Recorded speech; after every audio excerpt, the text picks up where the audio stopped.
Good evening. My name is Bill Dixon. My co-host Bob Matthews will be with us shortly. Tonight's Lessons of Vietnam show by North Carolina Vietnam Veterans Incorporated is a big show. It's a follow-up of some shows we've had before. We've got a special guest with us tonight, Mr. Cary Turner, who is the cousin of Joseph N. Hargrove. Uh, Joseph was one of the three Marines left on the island, and I'm going to let Cary tell you a little bit about the events going up to what we're talking about tonight.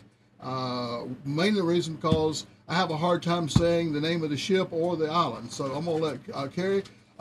Cary Turner, just came back from Cambodia. Cary, you had a trip there with the 40th anniversary of the Battle of Kontag Island, and you went there with some of the Marines. How about bringing us up to people who haven't seen the show before? Let's start with the capture of the ship, the name of the ship, and tell us a little bit about that. Then we'll come back. Okay. On May 12th, there was a ship, the U.S. Cargo ship, the Mayaguez, and it was seized by Khmer Rouge troops. They took the crew as hostages, and 3 days later, Ford sent in the Marines to supposedly free the hostages. And the island that they assaulted, Koh Tang, the hostages weren't even on the island. And during that day of the battle, after a full day of hostilities, once they withdrew from the island, they say that they accidentally left 3 Marines behind. And in the past 9 years, I've been working on this, and we've been getting bits and pieces here and there, and now the truth is starting to unfold. Well, the Hargrove family, Joseph Hargrove was one of the, Lance Corporal Joseph Hargrove was one of the Marines left behind, who's your cousin. Yes. And the Hargrove family paid a whole lot of price for that war. Lane Hargrove was killed, I believe, in 1968 in Vietnam, his brother.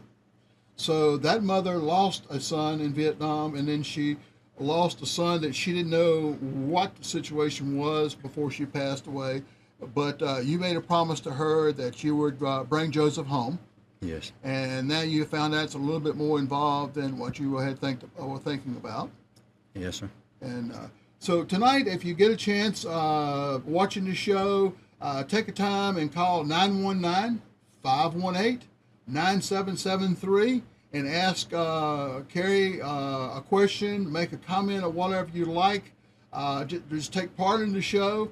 Or if you don't, not with a phone, you want to call in on a computer, it's computers 2K as in kilo voice. That is the Skype address. Computers 2K voice. And you can come in on Skype and ask questions. If you log in, call in and log in, give us your name so we'll know who you are. So if you have questions, if you're bashful and don't want to use your name, make up a nice, easy remember name so that when we ask you who you are, you remember who you were. But we won't hurt your feelings if you use your real name. But I'm going to let Cary get started now. He, like I said, just came back. You had been, how many times you been to Cambodia now? 3 times. 3 times you've been back over to Cambodia trying to resolve this. And we've got some new information tonight that we want to share with you. And we still don't have Joseph. Well, we might have Joseph. We just don't have Joseph where we can give his family his remains. Officially, we don't have, as my producer extraordinary just told me, because officially we don't have Joseph, but we may have him. But I'm going to turn it over to Cary because this is his show, and I'm going to let him tell you everything he wanted to tell you. And Cary, go ahead and start your show. When we come back, I won't be sitting here. I'm going to have Bob Matthews, my co-host, because he is the educated one who asked all these deep, in-depth questions that for Cary and so forth. So enjoy the show. We've got some slides to show you of Cary's trip back to Cambodia. Cary, it's all yours. Thank you. What I'd like to do tonight is go back in the past year and present to the people tonight what we've uncovered so far, which is very big news in my family. But June 1 year ago, we had an individual who was stationed in Hawaii, and he had access to confidential files. And he approached our family and confirmed that JPAC does in fact have Joseph Hargrove's remains. So I tried to reason this out, and everything, or all the information we get, we try to critique it and make sure it's legitimate.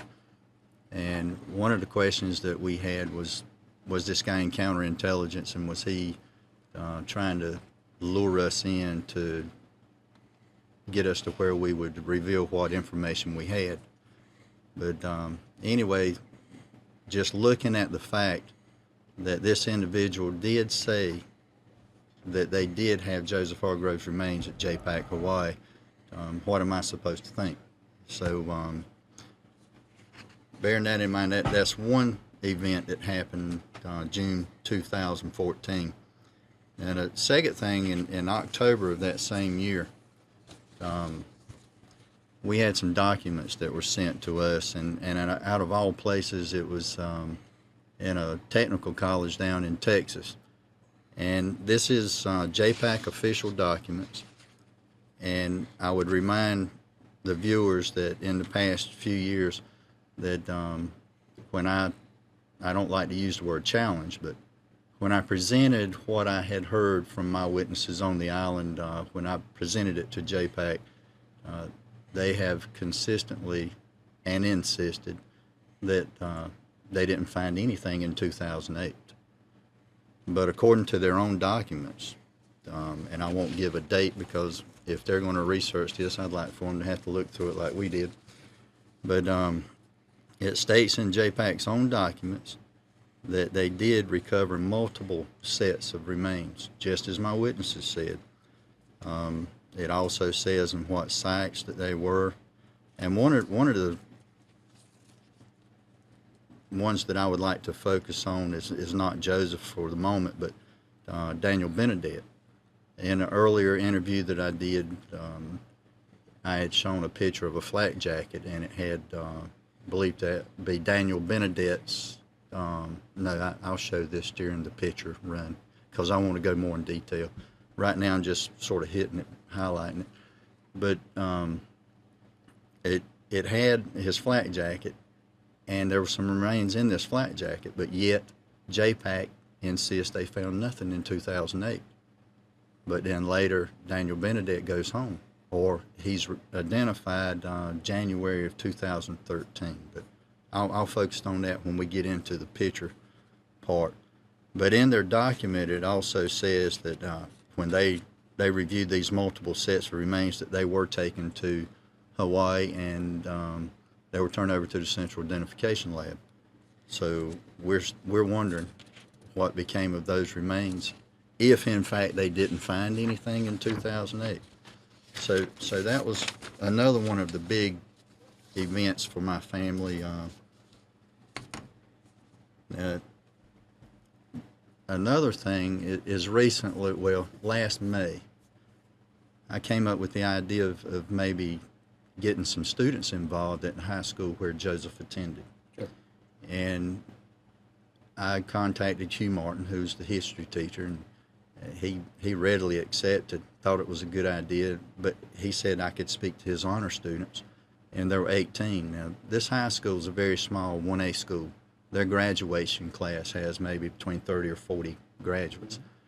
And so I went in prepared and went into this class, and it was a 2-hour class, and I was concerned about how am I going to keep their attention, for 2 hours. Okay. But how I started is I told them, I said, now my job today is to convince you what I'm telling you is true. And at the end of 2 hours, if I haven't done that, then I don't want you to write the letter to the Secretary of Defense. Right.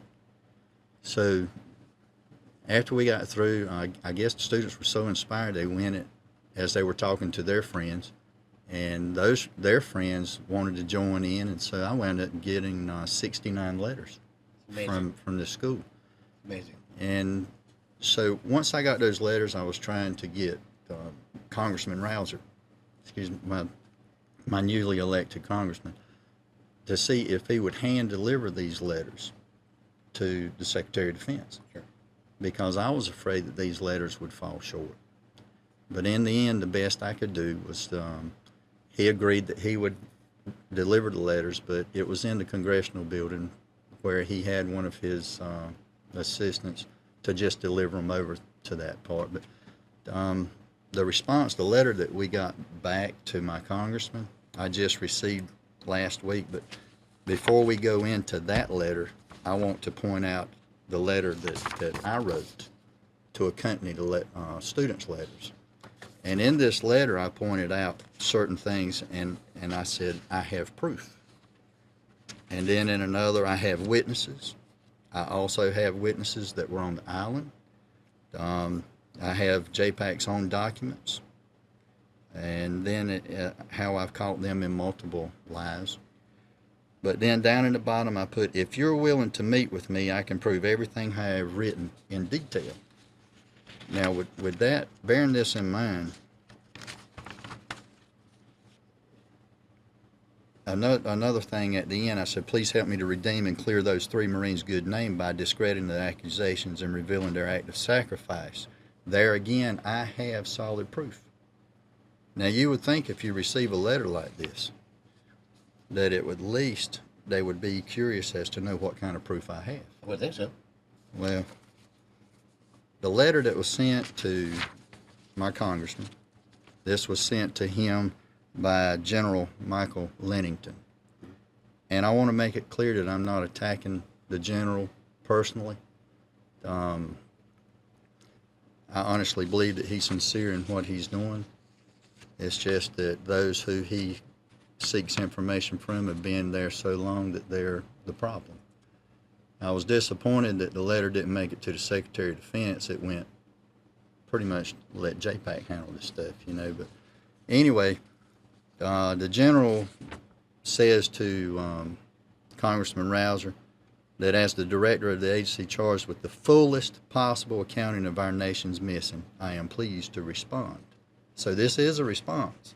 Maybe not directly to me, but finally we got a response.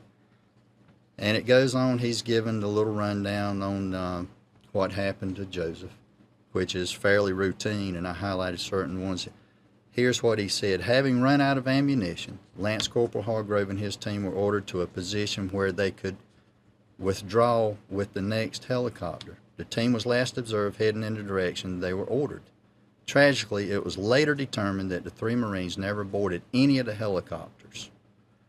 Due to the situation on the ground and lack of confirmation the missing Marines were alive, it was decided to not return to the island to search for their missing comrades. Now I'm going to analyze this.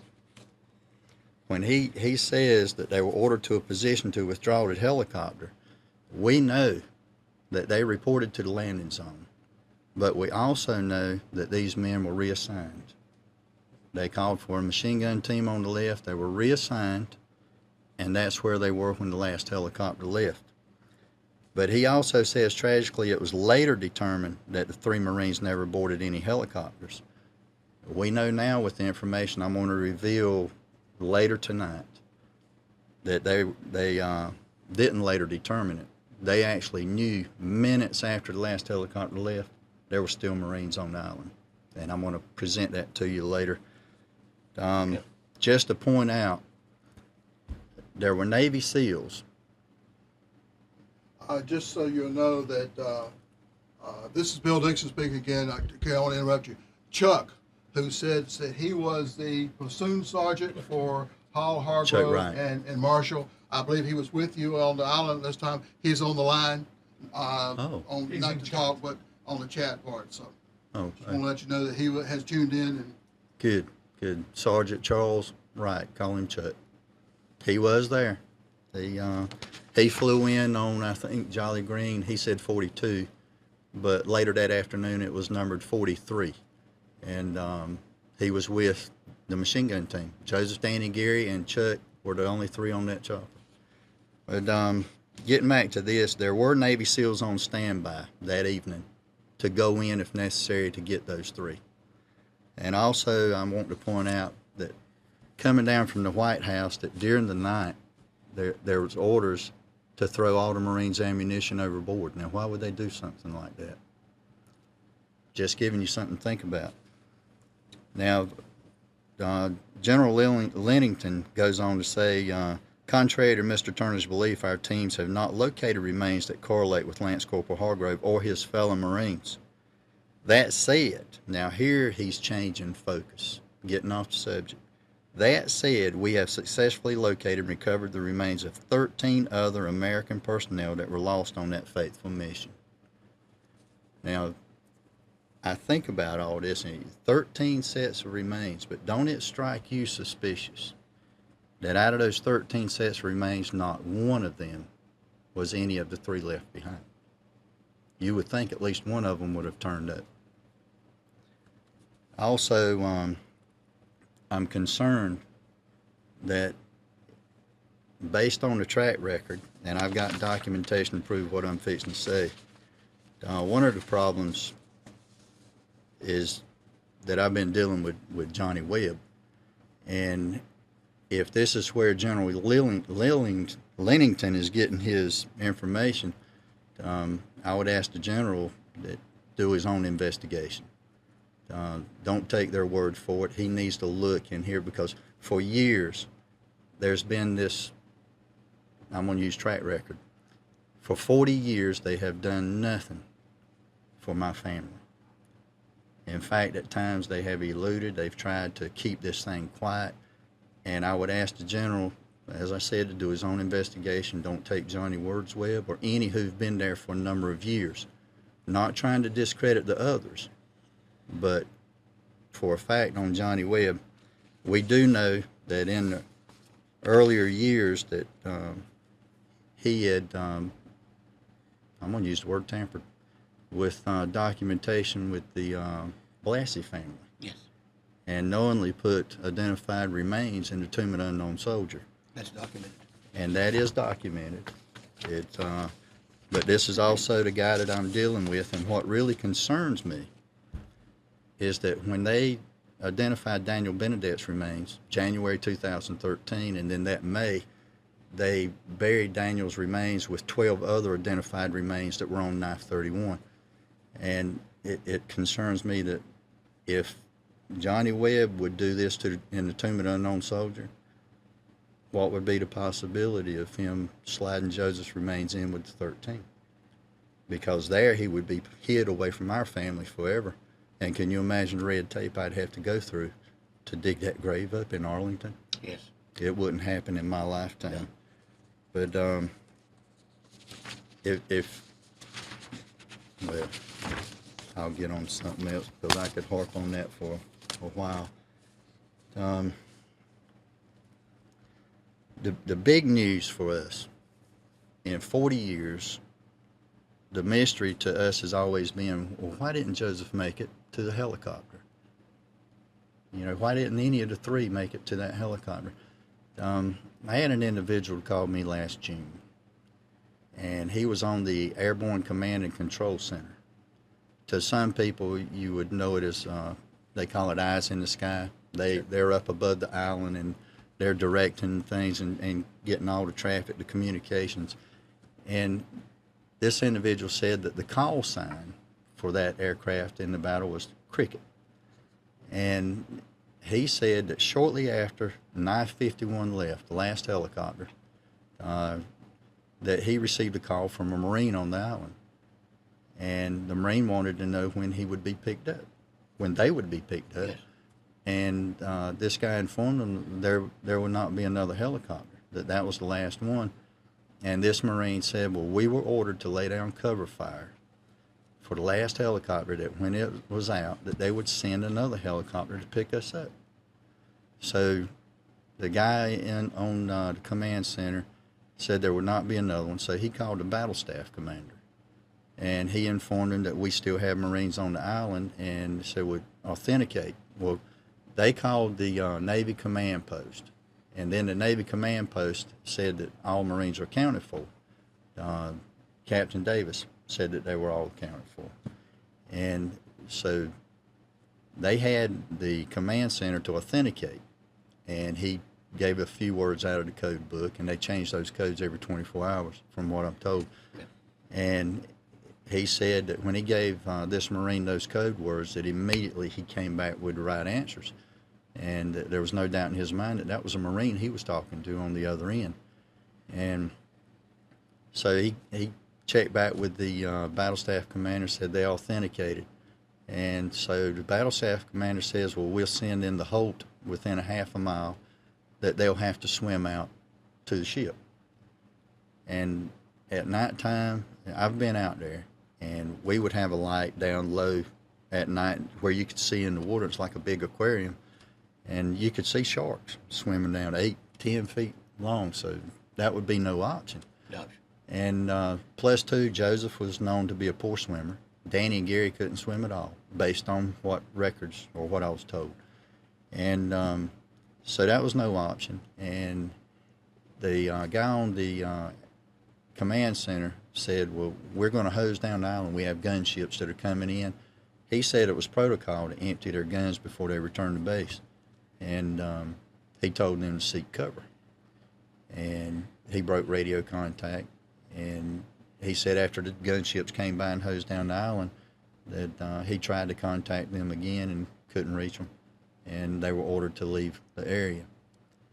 But also he had said that during the conversation that the Marine was calm. Said they were in the landing zone waiting for pickup, just as they were ordered.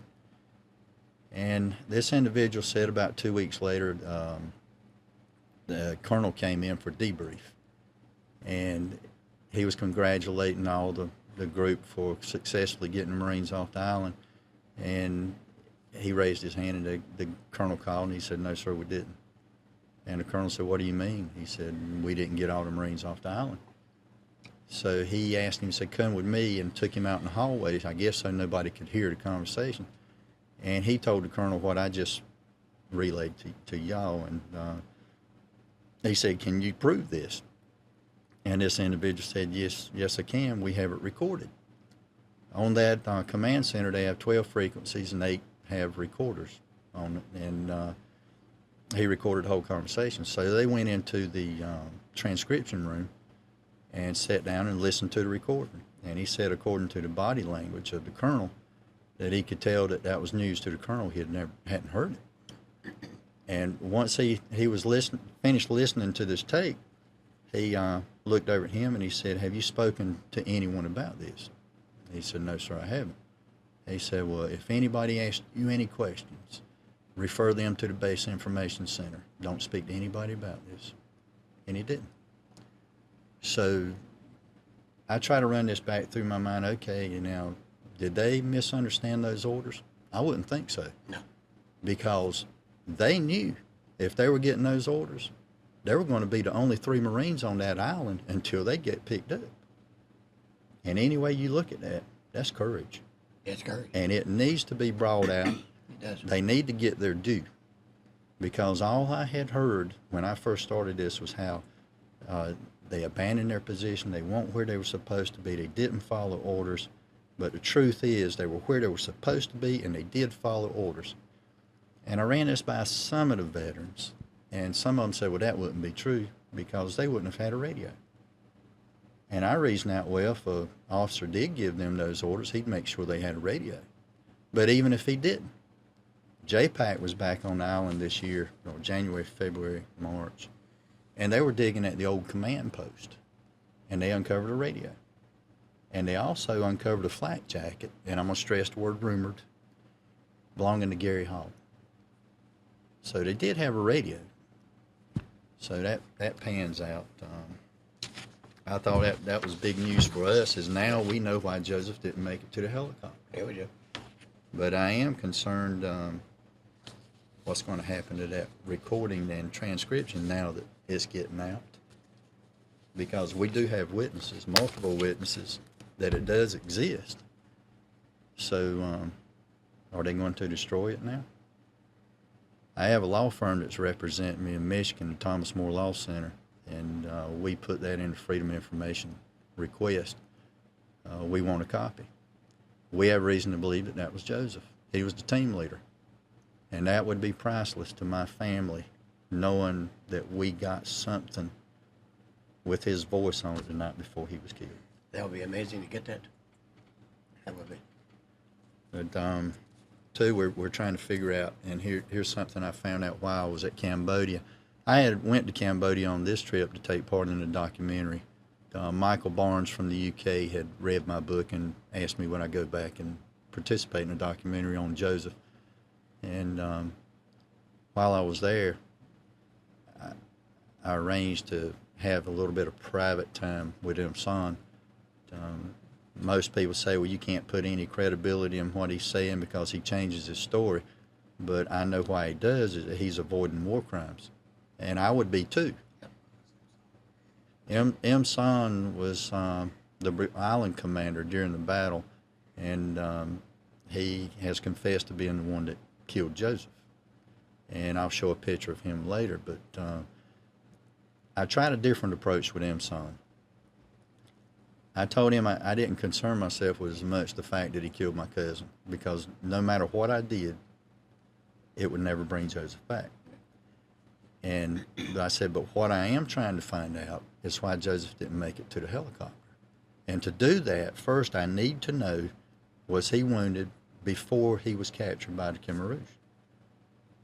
And M. Son said he was. He was wounded. He had been injured. It was a dry wound, which would indicate the night before. And I think it's when the gunships hosed down the island.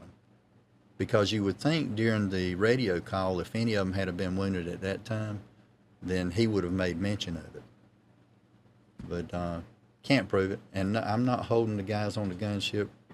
I don't have any feelings toward them anyway, because how would they know? They were following orders. They wouldn't know. So I want you to hear that, Don. I'm not putting the blame on you or any of the guys on the gunships. You did your duty too.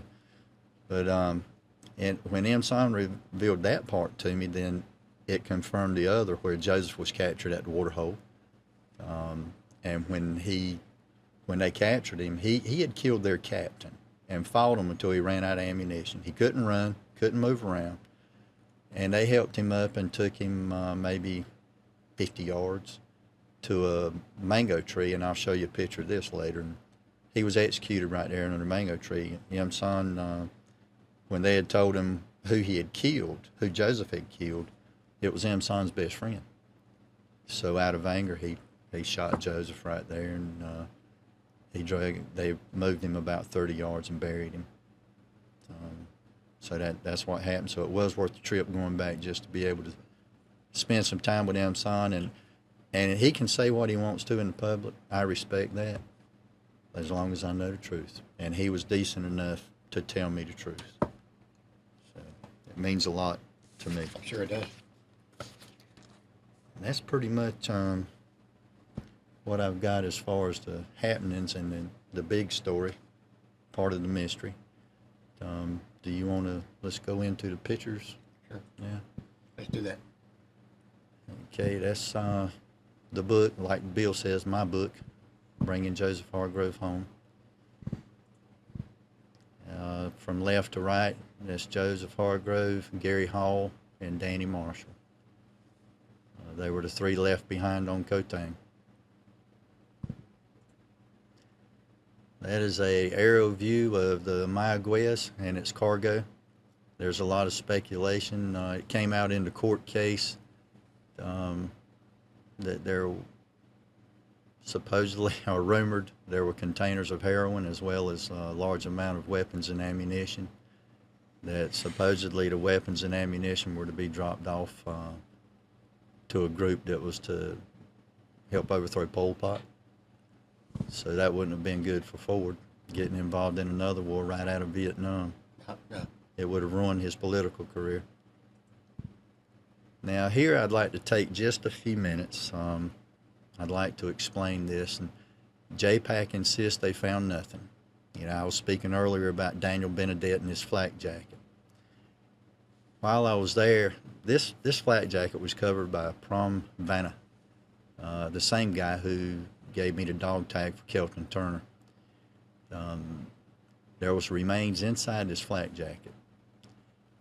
And in January, or it came out publicly that when they identified the remains of Daniel Benedette, they said that they used the process of DNA elimination and circumstantial evidence. Now, the tricky part here is Daniel was adopted, and the biological mother wouldn't give any DNA. So that was a problem. Sure. And they thought they had found earlier remains. Don't quote me on the year, I think it was 2001. But they had to hold them. And then when this came out, and they did the DNA testing, and it matched up with the earlier remains, that was sufficient enough to identify his remains and send him home. How else would they do it? And I honestly believe this is the circumstantial evidence they used. And there were remains in it, which means they did find remains in 2008, but yet they deny it publicly. And two, got word from a DNA tester. I don't know what to call them, but they said that they can get results from DNA testing in as little as 5 weeks. Why did it take 5 years? But anyway, that covers the flak jacket. I just wanted to get that information out there. This is Hugh Martin. He is the history teacher at North Duplin, the school where Joseph attended, and we're preparing for the 2-hour class. Something new for me, a different experience being with young people. It was interesting, and I really enjoyed it. And there, he's given me the 69 letters. I was expecting 18. I was really pleased when I got 69. It's amazing, isn't it? Yes, sir. And that's for the first time I'm sure that these young people pulled together for a common cause. And I'm a little disappointed. I was hoping that even General Lennington, if he'd have wrote a personal letter to the school, because this was a big deal to the students, and now to get such a small response, what's that say to the young people? Yep. And this is Matt Burke. I can't say enough about this fella. Had it not been for him, we wouldn't be as far as we are now. And this guy he's better than any coon dog I've ever heard of, because when it's a compliment. When he's on from a southerner, it is. When he's on a trail of something, he will beat the bushes. It's amazing the stories that he can come up. Or, yeah, he's with the Stars and Stripes, and there's an article that came out June 29th, 2015, and it covers our trip back in May with the veterans and being on the island, and also covers my efforts about bringing Joseph home. But if Stars and Stripes gets rumor of this, you'll do well by keeping this man. In my opinion, he's the making of another Ernie Pyle. He can pursue a story. He has a lot of talent. Now, this gentleman that's to the left, some of you might not have an idea who he is, but if you've seen the movie The Killing Fields, the news journalist, this is the man that the movie was made about. That's Al Rockoff. He accompanied us, and he was taking pictures. He's famous. Yeah, yes he is. Now here, and I wish I'd have seen a picture that accompanied this. When JPAC was on the island this year, they dug long trenches laid out in a grid, and I hadn't seen them do that before. It's like they were just trying to get a quick hit somewhere. And they said they had found some Cambodian remains, but me personally, I think once they realized we had eyes on the island, that they sort of did this to shape the trail, because I haven't known them to do this. They went on the West Beach where the landing zone was and put these here for those remains. Now, if you're going to go through the trouble of doing this, why would you put it in one of the roughest areas of the island where the storms and typhoons hit, and eventually that's going to be swept away? Sure. And with the grids and with this, I think they did it for show, because Ann Mills Griffith, they flew her out on a helicopter to see all the good work that they're doing. It's all promotion, sure. And where the grids were, where these trenches were, it's about 400 or 500 yards south of what we call a hot spot, where you produce the remains, where they were finding them, 400 or 500 yards south of that location. But, okay. Now here, if I can't put my hand up to it, but this is the water hole. And it has changed a lot because where we're at now taking the picture, we would have been up on a 10-foot embankment of sand. And right about where you see that white reed sticking up, that's about where the embankment really went down. Mm-hmm. And right up in the far side, that's where Joseph was captured. That's the waterhole site. Okay. Now this is a shot that if you see the tree that's in the center, it's got the foliage on it, the tall tree. That's the mango tree. When they captured Joseph at the waterhole, they brought him out to Emson and they met up at this mango tree, and that's where Joseph was shot. And then they carried him to where we're standing, and that's where Joseph was buried. We're doing the documentary right there. Mm-hmm. This is the command post site. This is where this year that JPAC uncovered the radio and the flak jacket. This year? That's the old command post for the Marines during the battle. And we're at the waterhole shooting the documentary, Scott Standfast and myself. Scott was in charge of the right side of the perimeter that day. And he showed me exactly where the gunnery position was. So I really appreciated it. I enjoyed being with him there. This is where Marcin Jaltowski is shooting the documentary, and Matt Burke is also shooting because he was doing the article for Stars and Stripes. And I'm gathering sand to bring back for the students at North Duplin. Sure. I also brought you some sand if you'd like to have some. Yes, I would. From left to right, this is Michael Barnes, and I hope he's watching tonight. Next to him is Noma, my buddy. I couldn't say enough about him either, but then myself and Marcin. That's the video crew on the left and on the right. That's Periscope TV. There's supposed to be the documentary out this fall, hopefully. I put this picture in just to be a little spiteful. Imagine that. When we were at the embassy, Noma saw General Soyat, and we had developed a friendship. Noma said for whatever reason the general had taken a liking to me, and we were happy to see him there, but real quick he told Noma that he was not allowed to speak to any of us, especially me. That the members of JPAC that were at the embassy that day were put under a gag order. They could not speak to me. So what were they hiding? So to be spiteful, I was just fixing to walk past this group and turn and face General Soyat. If you look, you'll see a hand or something on the left side of the screen. Yeah. He's standing there. And when I got right in front of him, I turned and I looked at him. And when he looked at me, I bowed to him.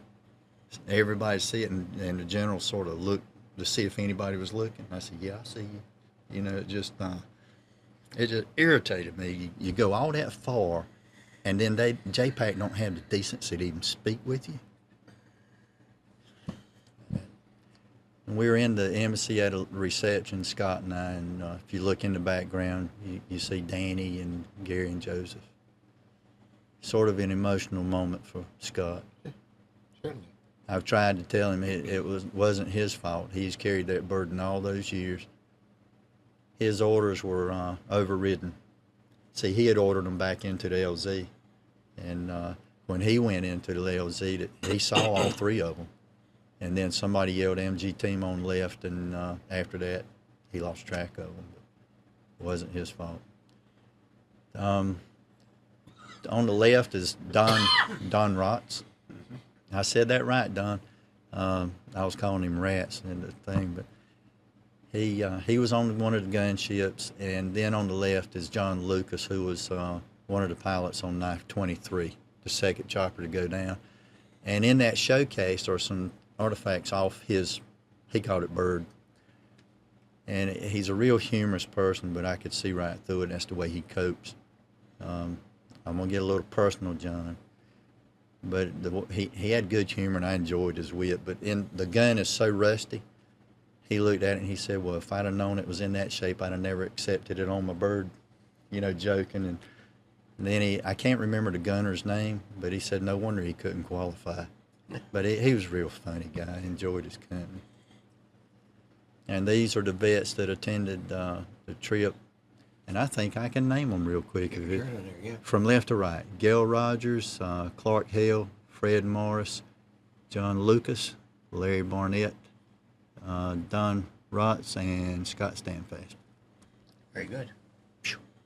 Yep, I was having trouble seeing. This is a picture of M's son after we had just come back from the island.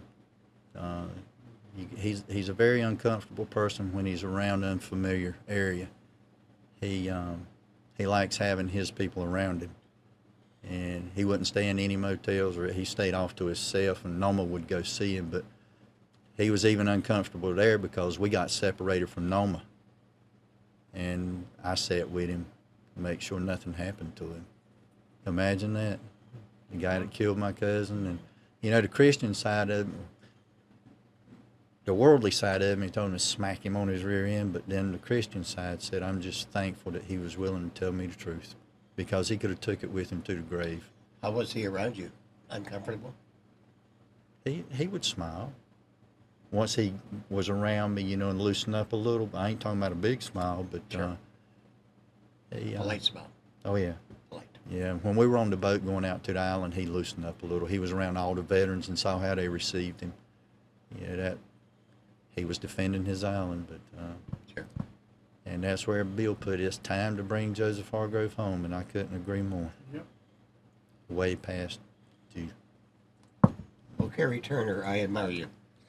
What you've done and what you're doing. So I have some questions. Yes, sir.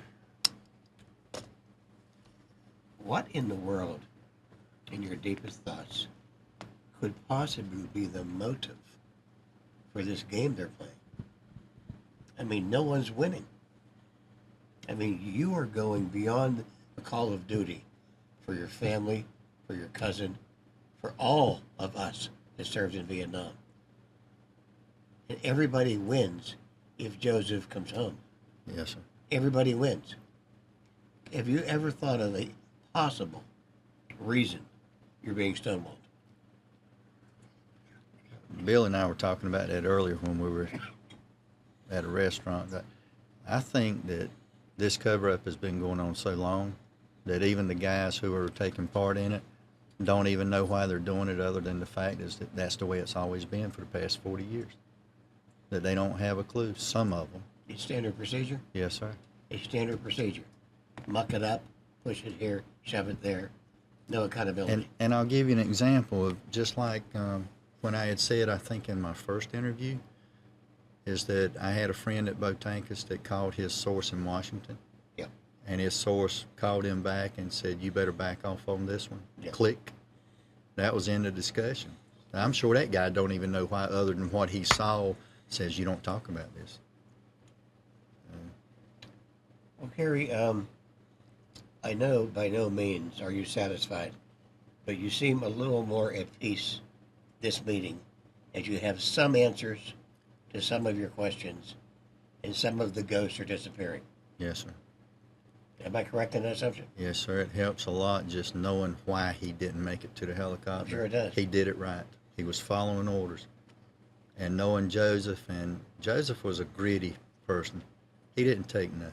I'm sure he was. And for them to say that he abandoned his position, no, that didn't sit well with me. Doesn't sit well with any of us. No, sir. Now, Cary, if there is a next step, which I'm sure there is, what can we do to help you? What can the veterans community do to help Cary Turner in this pursuit? Because we are willing and able. That's who I'm going to depend on the most, are the veterans.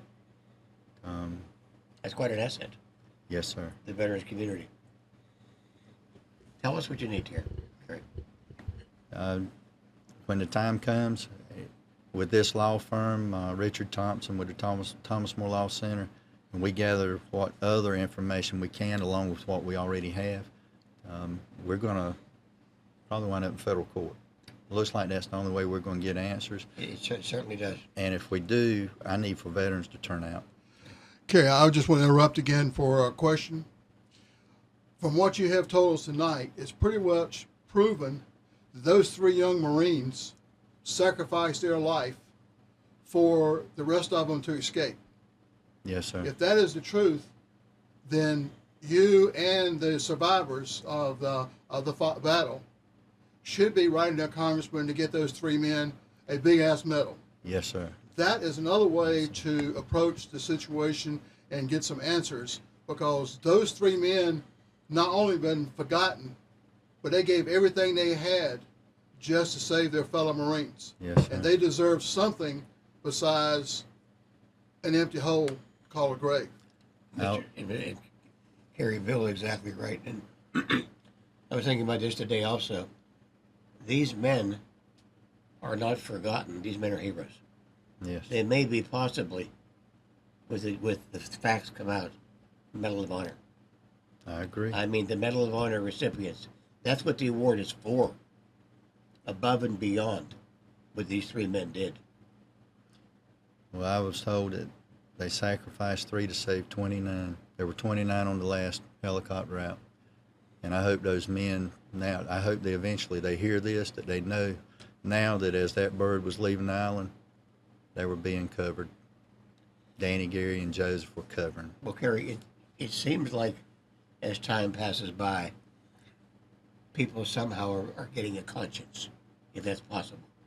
There's a man in Texas. His name is Peter Holt. I want you to make a note of his name. He's the owner of the San Antonio Spurs basketball team. He's a Vietnam veteran, decorated Purple Heart, Silver Star. And he's one of the number one advocates nationwide for POWs, MIAs, national monuments, contributions, education on Vietnam. And his motto is, all the questions must be answered. I'm sure Peter Holt, the Holt Caterpillar, they own Caterpillar. Uh-huh. So he's a big sugar daddy. He would be glad to hear from you. I think if you give him your information, you'll hear back from this man. I've talked to him twice personally myself, but our missions in Vietnam, very receptive. He's been to Vietnam since he served there twice. So he knows the story. He knows the lay of the land. Mm-hmm. He knows the problems. So keep that in mind. He I might will. be a name to drop, a name to use.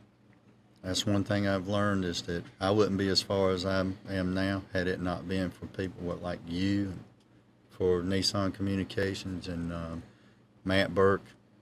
Patrick Hughes in Pennsylvania has been a big help. Monica Cash, I know y'all know Of Monica. course. I couldn't have done it without Well, people Cary, like this. as much as we tip our hat to you, and I do, is we are all in this together. I mean, you want to bring Joseph home. We all do. Thank you. We all do. There's one thing I failed to mention that I'd like to, Sure. you know, and you touched on it. One of those things is that I had said earlier in an interview that it's been, almost 40 years, and people's conscience are working on them, and Yeah, sooner or well, later they're going to come forward, and this is what's happening. Sure. And I had mentioned that when Ben Mikowski, when I made contact with him within 24 hours, his computer was hacked. This guy that called me that was on the command center, that same week, his computer was hacked. My computer's been bugged. My mail has been intercepted. This is not coincidental. No. I had the confidential information to send to Matt Burke and even have my brother to mail it down in Alabama under a fictitious name, and they still intercepted it in Chicago. Wow. So, Cary, along those same lines, we're going to bring Joseph home one way or the other eventually. But again, if we go back in and go the route that those three men need to be honored, that again is going to bring the word out of what happened to them. Why the people start asking, why are those three young Marines lost? Why would all the other things that have been going on, why have those three Marines who were deserted and left on the island when we leave no man behind? If they were pushed for a medal, it would create people going out there and start asking why. yeah. So that more questions, more people asking questions, things get answered. When more people ask questions and demand answers. Another name we talked about before, who for a while worked in this area, was getting a lot of questions answered was Adrian Cronhauer. And he's retired, but he's not retired. He's still very active. He knows who to call. I talk to him once a month. He's helped with a class, Lessons of Vietnam. Bill knows him personally, so do I. He'll be getting call. He's going to call from me. I'll be calling Adrian. Well, if you see him, tell him I said good morning. Good morning, Vietnam. Yeah, He knows that. I had to throw that in there. But Yes, you Walter Jones said that if I could find the remains, he would personally fill out paperwork for Medals of Honor for those three. It's wonderful. It's wonderful. So why Getting does he those need remains. remains? Well, We got the story. Yeah. We just need that get started, and then him filling out the papers for the Medal of Honor might well bring out somebody to who knows more than they've told him. You know, as much as I've thought about this, and got to meet you over the past few months, I come to the conclusion, Cary, that somebody with some clout or with some authority has to sit down with Johnny Webb. A one-on-one. What the hell's going on? Mm-hmm. There's too many people doubting everything you say. General Lennington is not reading between the lines here, He is not. because if he don't do anything with Johnny Webb, then he's going to be guilty by association. Yes. And Yes, then he you is. think, okay, why does Johnny still have his job? It's maybe because he carries out that work that they don't want people to know about. Well, He'll do what he's told. not to be a pun, but Johnny Webb knows where the bodies are buried. Uh-huh. And you know he does. Yes, sir. And getting back to General Lennington's letter, and me saying I have proof of this, proof of this, proof of this, and then he just ignores it. At least give me the benefit of the doubt, and I'll come up and meet with him. I only want 15 or 20 minutes. That's not asking too much for 40 years, 15 minutes. Well, there are so many examples in history where something started like you're doing with this grassroots approach. It starts with letters from students. It starts with the groundswell of people that want something done. You know yourself, $5 bills built the Vietnam Wall. Mm-hmm. $5 bills. I know I sent one in Mhm. 1981. The groundswell was so enormous, they couldn't get it out of the way. Hmm. What's next for us? By small means, large things are accomplished. That's right. I'm sort of leaving it up to the Thomas More Law Center. Sure. So what are we going to do next? He has a few more Freedom of Information Act requests that he's going to send into the different branches of service that we're wanting everything they have with Joseph Hargrove's name on it. Yeah, you got to get that recorded. Got to get it before it disappears. Yes, sir. Well, I got a hunch that they're going to be getting rid of that, what I just talked about, but you got to throw it out there. You do. You have to. You must keep challenging and challenging. Now, how do you feel personally? It's been quite a mission now. Frustrated. How frustrated are you? Because it looks like, as I said earlier in the broadcast tonight, it looks like there's a little bit of weight lifted off your shoulders. Yes, sir. Not enough. I didn't think it would take 9 years to get this to this, you know. To show you how naive I was, I figured I'd go out and in 2 years or a year, I'd have it done, you Sure. know, but I had no idea it would be 9 years later. I'm still battling this thing, but we're a lot closer. Oh, you certainly are. And now we know the truth about why they didn't make it to the helicopter. Now, if they'll just send him home. Yeah. The minute I hear that he's on his way home, it's done. You're done. I'm through. You're done. It's time for me to move on with my life. And And my move on. wife would appreciate it. I'm very. Oh, it's. That's Chuck. Cool. Chuck, if you're still listening, call in, buddy. Ask me a question or put in your 2 cents worth. You said nobody would ever interview you. Here's your chance. Call. They're waiting for you. Come on, Chuck. I challenge you. Let's go, Sarge. And any other vets that are listening. You know, the guys. Okay, what I was going to ask you was, as you go home and talk to your wife and your family, I'm sure they're hanging on every word. And how many people are invested in this for you? How many are behind you on this? You'd be surprised. if I go to the family reunion, I always try to give them an update. They don't seem to be too interested because it's 40 years ago, you know. But they're going to be interested in this one. I bet they are. Come October, I'm going to be able to report why he didn't make it to the helicopter. And I invited this guy to come to the reunion, but he said he'd like to stay where he's at. So. Yeah. And you can't blame him. I mean, he's taking a big chance here. Now, when you say bringing Joseph home, I know emotionally and personally what it would mean to you to have a service to properly bury Joseph. Now, he's on the wall, obviously, right now. Am I correct? Yes, sir. There's 2 Hargroves on the wall. Yes, sir. Now, Bill Dixon and myself are going to the wall this Thursday. I'm going to speak to Joseph for you. I've got a message for him. He probably knows what you're doing already. I want to tell him personally. I am very proud of you. Thank you. Thank you. So as far as you mentioned with the vets and the law firm, you mentioned the letters from the students. We have a teach-in tomorrow.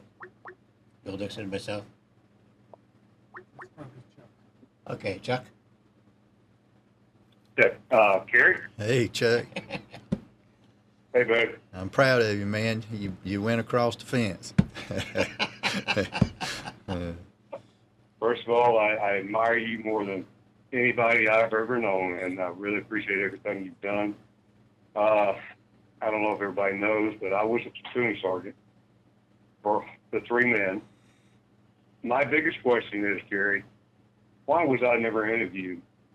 I was on that helicopter with all 3 of them. 4 of us got off the helicopter same time, and nobody during the investigation saw it necessary to interview me. I know there's been several things covered up, and that's one of them, and I don't know why. 22 years in the Marine Corps, I just never thought it would happen like this. I was a staff sergeant at the time in 1975. I retired as a commissioned officer, and I had done investigations myself. And I know the investigations are very, very nitpicky. And why it was overlooked to interview me, I'll never know. Do you have any idea? No, sir, I don't. That's a good question. I mean, we've talked about this before, and I couldn't reason it out. I don't know, Chuck. I wish I had the answer for you. All I know is that when I left that island that night, I checked with Captain Davis and Gunner Sergeant McNamara. Asked if they knew of any more Echo Company Marines on the island. He said, no, they're all gone, and get your bleep behind on the next chopper out, which I did. And with the thoughts that all the Echo Company was gone. And I was the last one getting on the chopper from Echo Company. Mm-hmm. There's a lot of questions to be answered, I think. Sure. Yeah. Well, I think about you guys when I'm doing this. Yeah, it was unnecessary what all y'all had to go through. Well, I went for years and years and years wondering what happened to them. And the books I read, finally, my name was never even mentioned in the books. I don't really know why, but I was never mentioned. And I've even had people ask me, were you actually on the island? Yeah, I was. Yep. I've got proof that I was on the island. But, Yeah, I've seen the sketches. He was very much in detail on the island and what positions were where and the gunnery positions. I mean, there was no doubt. And I was given an award for recovery of that 90 millimeter recoil shot. But Cary, I just want to say again, thank you so very much for trying to take care of our Marines. You are just as much a Marine, I think, as any of us. Thank you, brother. Thank you. Marines take care of their own, and that's what you've done. Thank you very much. Well, it's an honor for me to know you, Chuck. Thank you, Chuck, Chuck. before we lose you, this is Bill Dixon. Bob Matthews and I are both Vietnam vets, and we want to thank you for your service. Brought up something a while ago. These 3 men gave everything they had for their fellow Marines. Do you think they deserve a medal? I do. I really do. I think all 3 of them do. We honor them every year on the Run for the Wall, the Rolling Thunder, the motorcycle guys, all the vets. And we try to honor them as much as we can, along with a lot of other men that were left behind in Vietnam. But those three have been on my mind, I think, for 40 years. And it was just a few years ago I started finding out what happened to them, or what may have happened to them. Yeah. And yes, I do think they deserve some kind of reward. I don't know what, but any kind of award, some kind of recognition. They put their lives on the line for us so we could get out. Yes. Our organization, North Carolina Vietnam Veterans Incorporated, we have a memorial, Vietnam Veterans Memorial here in Raleigh. And for the last 28 plus years, we have met the first Saturday of every month to call out and remember the names of those from North Carolina who are still missing. 28 years ago, we had 65 names. Today, we've got 39. And we'll continue calling Joseph's name out until he comes home. So we, in this area, also tries to remember Joseph by calling out his name, like I said, all the first Saturday of every month for the last 28 plus years and special days. And there's just no way that three men who gave everything they had for their fellow Marines should just be left, as we said before. Again, thank you for your service. Thank you for all you've done. And thank you for what you did for those three Marines before you were forced to leave. Thank you, sir. Very welcome. And just the one last thing is that I loved every minute I was in the Marine Corps. The worst day, though, of my life, though, was when we found out those three were left behind and that we were not allowed to go back and look for them and get them off that island. Thanks again, Cary. Thank you, Chuck. Take care, brother. Thank you, Chuck. Okay. All right. Bye. I've really enjoyed emails with him and conversing back and forth. Sure. He is carrying a burden, isn't he? Yes, sir. Yeah. All those guys, when I was in Cambodia, I mean, you could see the scars. Oh, sure. They're all fighting their own battle. Well, you know, he's, you can tell by his voice he's got a little bit of guilt. Yeah. He's lived with that a long time. Yeah, but it's no fault of his. No. I mean, Okay. the main thing to me here is that the three did it right. Exactly. They were following orders, held true to the Marine tradition. You made that very clear tonight. And this story's not over. No, sir. Your story's not over. No, sir. But I think this show is. And Yeah, me too. and I think we're about out of time. So, Cary. Any last words? What you were hitting on earlier about where you can help, I think when the time comes, if we wind up in federal court, it would be mighty impressive if the veterans, sort of like what Chuck is saying, you know, get on your motorcycles and head up there to where we are and turn out in numbers and let those people know that you're behind me. I mean, if we're going to get him home, it's going to have to come from the veterans. I think you're right. There's enough of us, and we have the time on our hands, and you know we want to. You say the word, we'll be there. I'm going to hold you to it. I hope so. Right now, as far as the next step, is to see what the law firm has to say. I think you're right. I mean, we're pretty much playing out here unless something else falls in our lap. And that wouldn't surprise me because that's the way it's been in the last 9 years. It looks like I've played out, and here comes something else. So we'll see. Well, Cary Turner, you're a man to be admired. Man on a mission. Never give up. Thank you, sir. And thank you for watching tonight. It concludes tonight's show. You have a nice weekend, and thanks for tuning in to Lessons of Vietnam, bringing Joseph home. We are not finished with this story. Good night.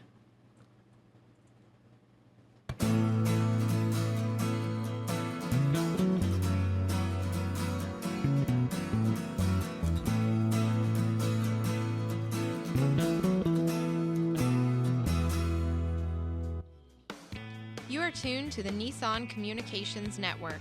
Our weekly lineup of call-in programs includes Computers 2K Now with Amnon Nissan, Health In with Debbie Bruck, Breaking Free with Marilyn Shannon, Lessons of Vietnam with NCVVI members, The Tanya Love Show, Your Healthy Pet with Gisela DiCarlo, And if you tuned in too late, you can always watch each program in its entirety or download an MP3 audio file of it at www.nissancommunications.com.